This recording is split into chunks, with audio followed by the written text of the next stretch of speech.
নাম উল্লেখ করলাম না, অনেকে অনেক নামে আখ্যায়িত করে।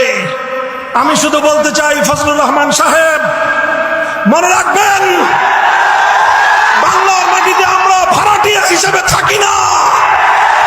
রক্ত দিয়ে কেনা, নিজের বাপের রক্ত দিয়ে কেনা মাটিতে বসবাস করি আমরা।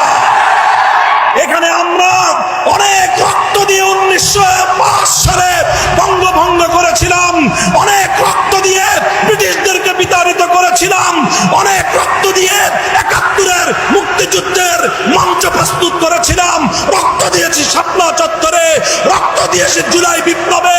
সুতরাং আমার রক্তের সঙ্গে যদি কেউ গাদ্দারি করতে চায়, তার জিভ আমি টেনে ছিঁড়ে ফেলবো।